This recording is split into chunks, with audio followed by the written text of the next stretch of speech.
Today we're going to talk about how we can repair the Hayward remote control that we do have right in here. They call them Aqua. These are about $350 till $400, and they last about 3 years. After the battery is dead, they said they cannot be changing the battery, and you got to buy the new one. Today I'm going to show you how you can open them up and possibly change the battery on them. This one, the battery doesn't last that long for it and it's dying, so I'm going to show you how we can doing that. To doing so, you need a small flat screwdriver and one flip screwdriver and lots of patience. So what you got to do, you got to start moving the rubber from the edge right in here slowly without tearing them up or pulling them so far that it becoming deformed.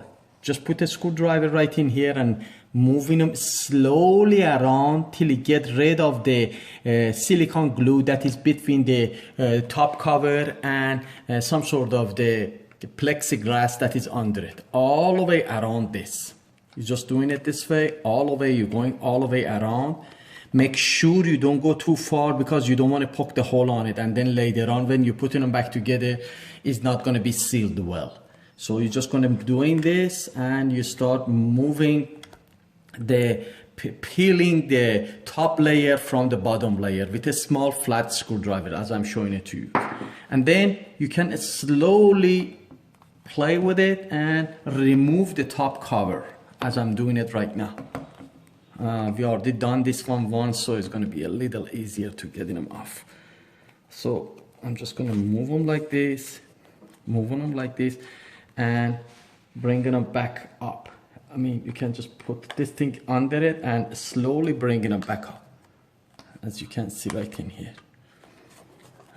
Let me just push this thing. This must come off completely like this. Gonna be a little, gotta work it out.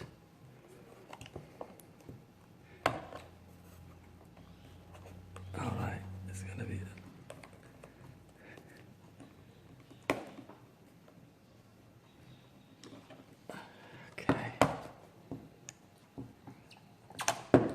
It has 5 screws. Around these screws, that is going to be 1, 2, 3, 4, and one in the top. They are a little more tighter. You have to remove the glue that is in there, and then you can push them up, tip them like this. Actually, I turned the other side up already, but it's not a big deal. I can fix it.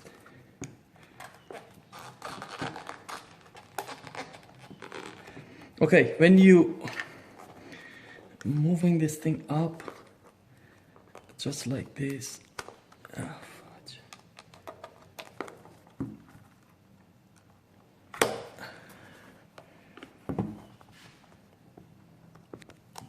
Oh, shoot, I don't want to move that way. Next thing, just try to move the screws. It has some screws right in here, you can see them.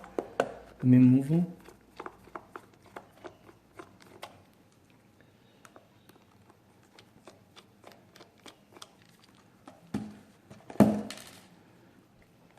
And one more must be in this side.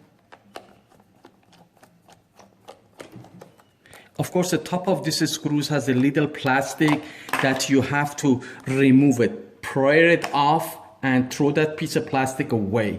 It's a solid piece of plastic, and then you don't need it. You can glue it back. Then I'm just gonna try to bring this thing up like this.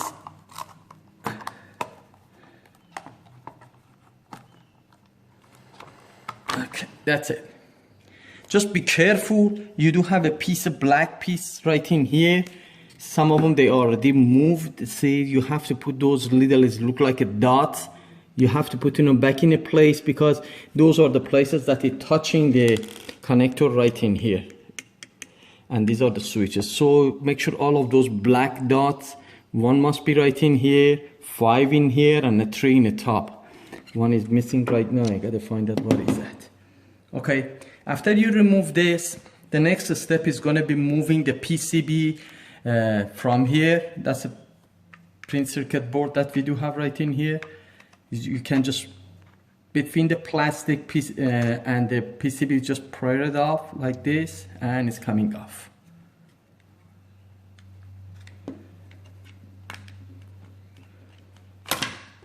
Okay, now when it's coming off, this is going to be the battery that you need to change. First thing that you need to do, disconnect it from here. And then it has some sort of a double-sided tape right between the battery and the PCB. You can just put a screwdriver, drive the screwdriver in, and then you can easily remove it like this. Now the question is how we can find such a battery. This is made by the Warta in West Germany, and it's very hard to find. This is 4.8 volt battery, lithium ion, if I don't make a mistake. So I'm going to replace this battery with this Duracell SETA battery AAA that I do have. The size, as far as the length and height and width, they're almost the same. The width is going to be fit. I already checked them out. The only thing that I have to do, the braces that is right in here, I need to use a Dreamer tool and get rid of the little edge of it, because this tiny bit, if you're looking at this, is a bit wider than it needs to be, that it fit in there. After I fit them in there, then I'm just going to put them, solder one end to the other end of this battery, and at the end I'm going to have two wires coming up. Then what am I going to do? They do have a little PCB board right in here that they're using some sort of I don't know, maybe a charger or whatever it is. I'm going to desolder that one and solder it right in top of the battery and use the same connector to connect them right in here. After I'm done with making this battery to put them in a place, I'm going to show you how it's been done too. This was for just disassembling the part of it. So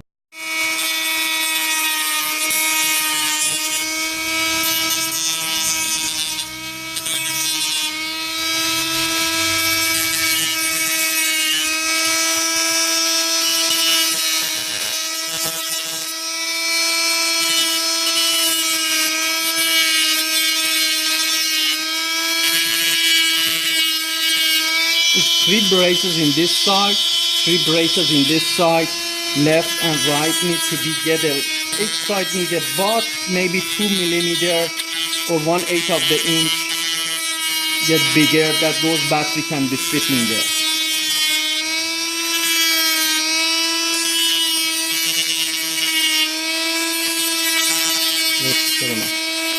I'm going to show you how you can fix this thing. When you're getting the battery, cut around it, still keeping them in a package. This is the Duracell battery, a AAA, rechargeable battery.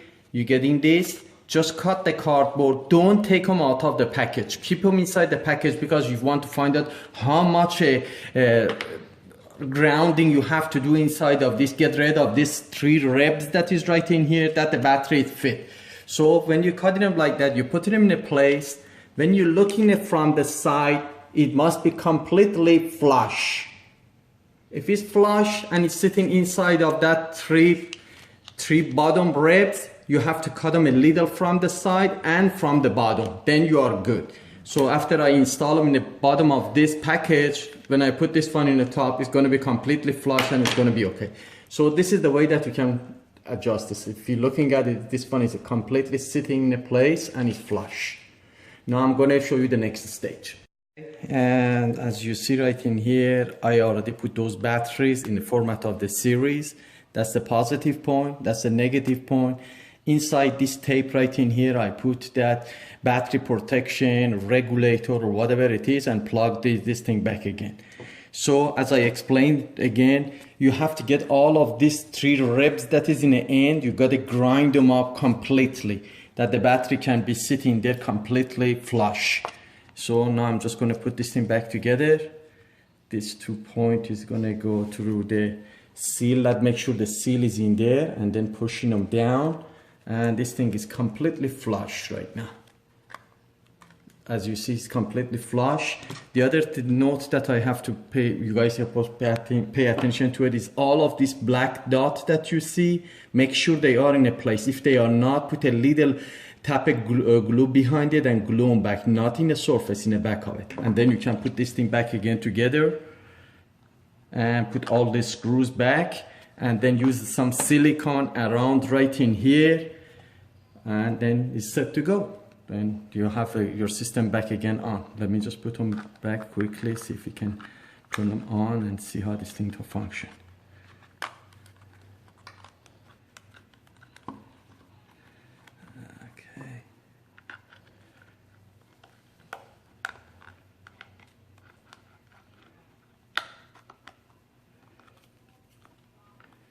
Make sure you don't pinch them when you're putting them back together, and it's on the place.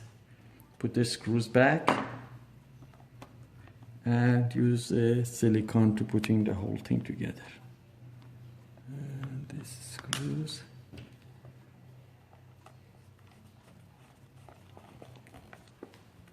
I'll just put one of the screws. Let's see if this thing functions.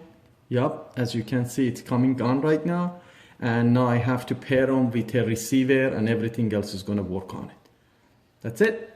It's already been, I used the silicone. I put the silicone inside one of these syringes that I can put them under this thing and inject in the glue, and then put them back together as I did put them. Before you put them back together, make sure these two golden dots that you see right in here is going to be a tiny bit off the surface. Other than that, these are the places that the recharger or charger that you do have is going to make a contact with this remote, and it's charging the battery. So before you start gluing them, place this thing in the charger and make sure that it does work. How can you find out?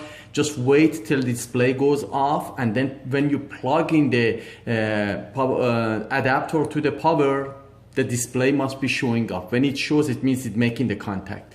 And then when everything is good, you can just put the syringes right under this thing, inject some glue on it, and clean the excessive, leave it on, and as you see, this is the final product. If I press the button, any of this button, the display is supposed to come on, and as it does. That's it.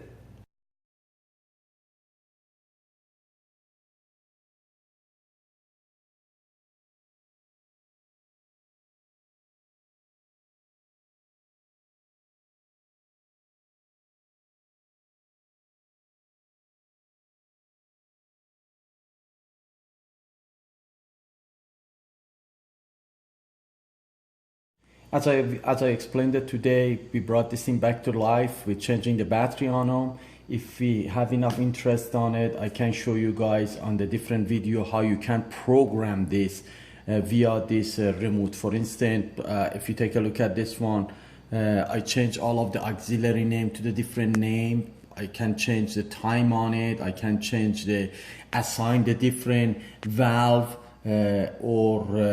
as I said, auxiliary relay that I do have, renaming them to the different name that you want. If I hold this thing, the light of course is coming up, and change the speed of the pump if you have a variable speed or everything, anything about programming on them. If I get enough interest on it, I might generate another video based on that.